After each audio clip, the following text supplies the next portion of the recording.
Yes, okay. So the next session for today is titled actually as Genomics in Agriculture, but I will actually take the liberty to change it into omics in agriculture, or into the promise of multiple omics technology in agriculture that one will have, or one will get an introduction to from a very short presentation today. So I welcome you all one more time. And before I even began, I want to before I even began to introduce the topics and introduce different aspects of the topics, I want to show you the complexity of bringing or of considering plants into omics studies, or the complexity that the interaction that the plants as an organism that it has with the surroundings brings to the omics studies. In order to the familiar omics like genomics, metagenomics, transcriptomics, and proteomics, and even metabolomics, there are a couple of omics that we do not often hear about. So one of them is Volatilomics, which is considered as a subset of metabolomics. This comprehensively characterizes profiling of high vapor pressure compounds that can be released from the plants. So this becomes very important in the event of stress, or in the event of other natural situation for which the plants will have different signature of volatilomics compared to the ordinary volatilomics signature. So similarly, spectronomics is a study of photosynthetic functional traits of the plants, and this is used to better understand both the natural variability in vegetation function and the variability in the function in response to environmental stress and change. So it becomes very important, because I want to enlighten you that before our normal methods of understanding the green fluorescence, or understanding the greenliness or greenness of the plants, our farmers use this technique, these spectronomics, but not directly but indirectly, by judging how green, or judging the fluorescence of the plants, and when to supplement it with the necessary pesticide, or when to supplement it with the necessary irrigation pattern. And this study, or this omic, will become extremely important, because not all the plants can be analyzed, and not all of them can be analyzed in the event of mass production, or in the event of mass optimization. So remote sensing possibility of spectronomics is being explored, and the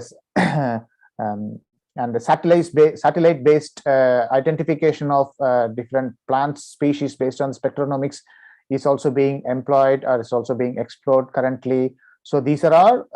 very rare fields which require extremely high specialization, and they are being currently explored in multiple parts of the world, and that's where plant omics is actually moving to. So to give you some sense of introduction, we all know that agriculture is not only a major occupation for few nations, but also is a way of life. It's a way of culture. It's a way of custom for majority of the countries, and majority of the nations, and majority of the continents. So cereals and food products, and like rice, wheat, barley, corn, and others, have always been considered important food in human populations over different continents and different era. So for thousands and thousands of years, people are using breeding technologies, people are using selective breeding, people are using domestic selection based on the different characteristics and phenotypes of these crops, and then based on the selective regulation and selective breeding of these characteristics, they would continue to breed to reach or to attain wanted characteristics that is going to maximize the yield, or maximize the survival ability of the plants in the condition in which they are grown for. So significant progress has been completed in taste, nutritional value, and productivity, but other progress in other areas like stress response, or response to stress, or response to salinity, or response to high heat, which is very increased exposure to heat and light and dust, which becomes extremely important in the event of climate change. These areas, or the progresses in these areas, are being currently explored in great detail. So last 10 years, the last 10 years were considered to be the new era of bioinformatics and computational biology in the life science section, or in the plant science, plant life science section. So involvement of these computer science in the area of plant biology has changed the way people usually do research related to plants in previous decades. So groundbreaking progress in sequencing technology and groundbreaking path-breaking analytical technologies that has evolved in the last few years has made this approach cost-effective. And nowadays, it is extremely common for any experimental or agro-based experimental lab to use sequencing-based methods to study and to optimize and to develop characteristics and phenotypes that are extremely important in the plant production field. So in this continuity, a comparative genomics of the models, comparative genomics of the species between a model plant and between non-model plant can be extremely helpful in discovering organization of these genes, and comparison between the organization of the genes with respect to each other, and comparison between how the information is transferred from the model crop systems, usually is Arabidopsis, or usually is much less or much plant species with a lower complexity, and how the information and organization of this complex information is being transferred from the model systems to food crop systems like rice, or like maize, or like wheat in the event of water crisis, or in the event of salinity. So accordingly, the use of multiple omics and the use of genomics and bioinformatics and the combination bioinformatics in combination with selective breeding would likely to increase the ability of these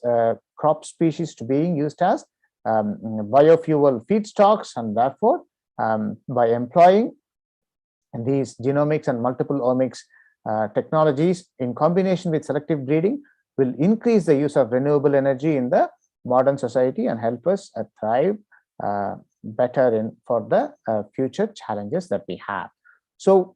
one of the useful applications or successful applications to say that one can directly evidence from the omics, the application of omics and gene-based editing in agriculture is the pest control for crops using specific genes from Bacillus thuringiensis. So this particular gene can help control number of serious pests that have been successfully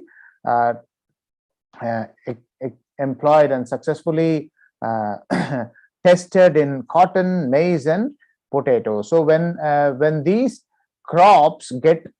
these BT or Bacillus thuringiensis genes inserted into their genome, so they develop ability to resist or to deter insect outbreak and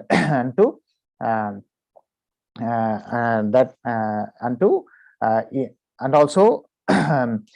resist pests that seriously decrease or that seriously harm these plants and crops, and thereby increasing and improving the nutritional quality of these crops. Such efforts has been employed in enormous scales in Western countries like US, in Australia. This picture is actually from an Australian university which employs or which published this particular result. So yeah, so this so such efforts and such characterization of such possibilities of gene editing is also carried out in multiple labs in India. To name a few, NAPGR and other labs in India is also exploring the possibility of identifying and understanding the genetic variety of crops that are specific to India and in comparison to crops that are found elsewhere. And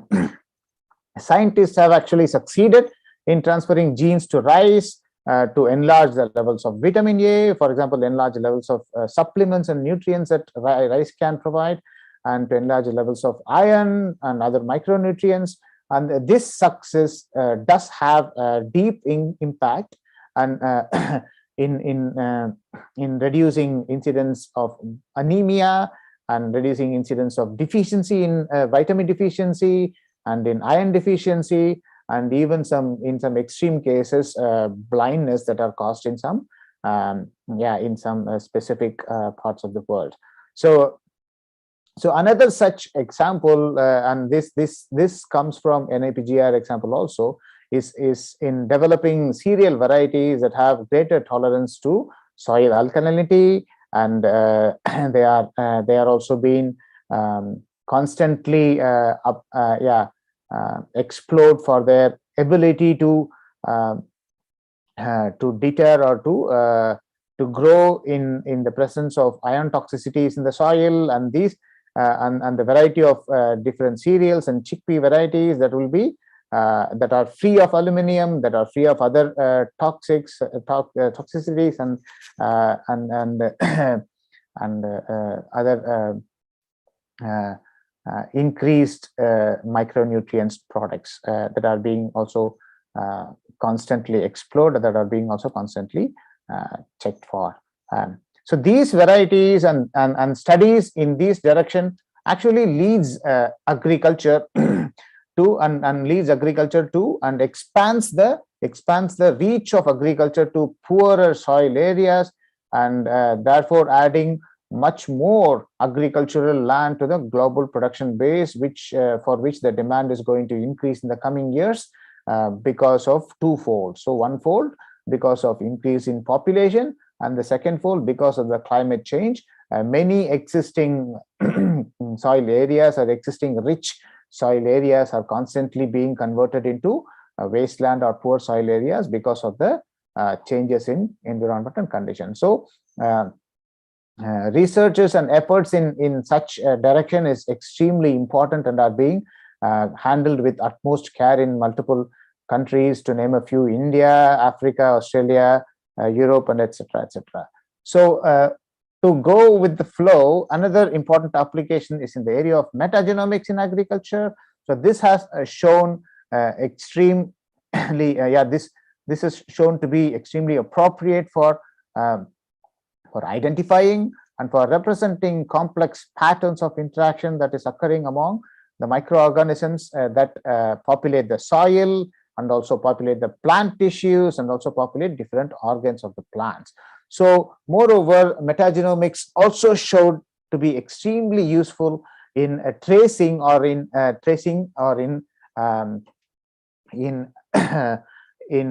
converting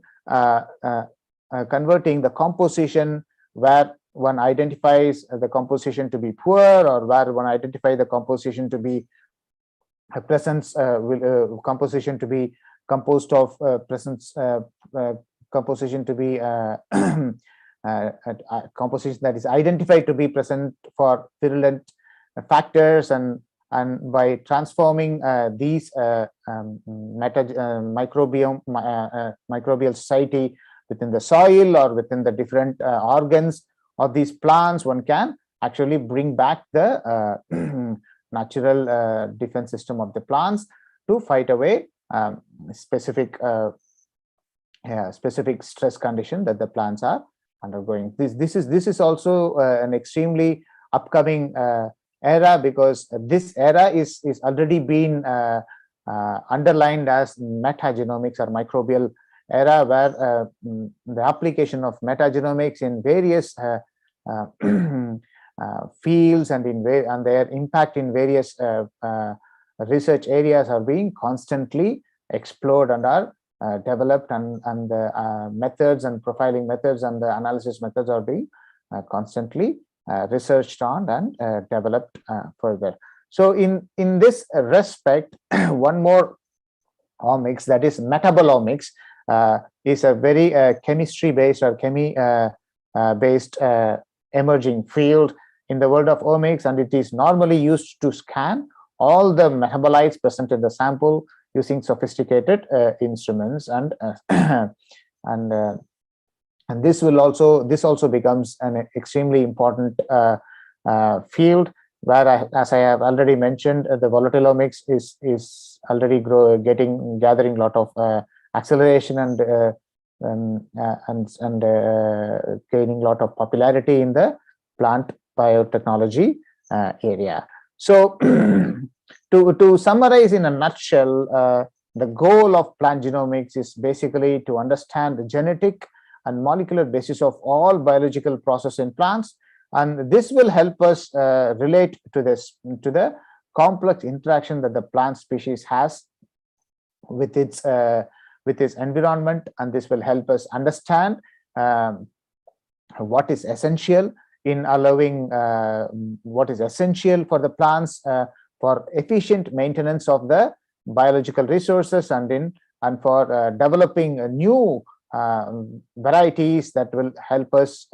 improve the quality, and that will help us reduce the economic burden, and that will help us reduce the environmental burden that we put on the soil, and that will help us expand the agricultural reach to other countries where agriculture is not being the dominant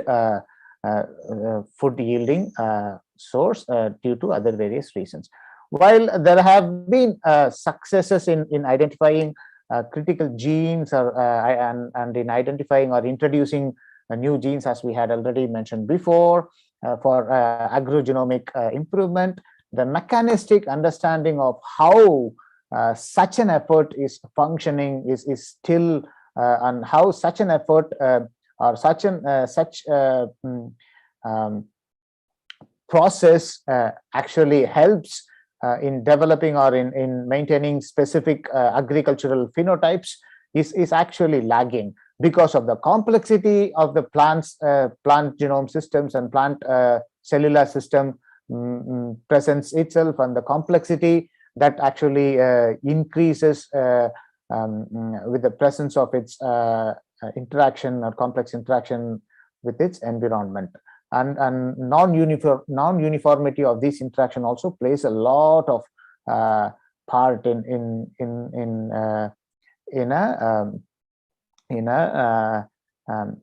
a consensus effort like whole genome project effort that is still lagging for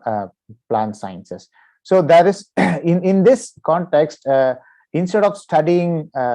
genomics, or instead of studying metagenomics, or instead of studying metabolomics as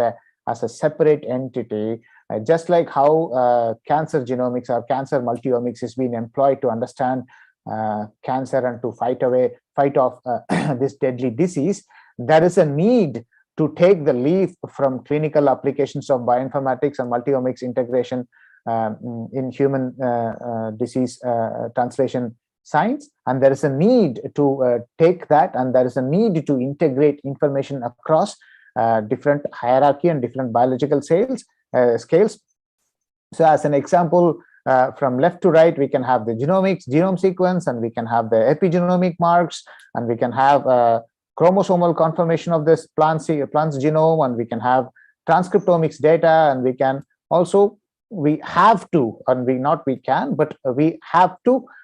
consider the plant phenotype, which is a subject of genetic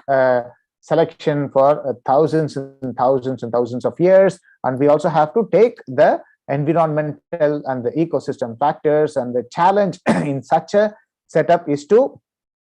how practically and conceptually integrate all these multiple different information, so that information will help us improve the plant output, or improve the quality of the agricultural products that we are actually developing. So the challenge is there, and hence because of these challenges, there is an exciting opportunity to do such multiple levels of data integration, and to include some of the other omics that I actually missed out, like metabolome and like other environmental data, also to understand how plants and how the agricultural productivity changes depending upon these different omics platform. So that is it for the introduction to agri-genomics, or that is what it is called. Agri-genomics are omics in multiple omics in applications to multiple agricultural efforts, and to introduce you to such a system, or to introduce you to genomics and genomic analysis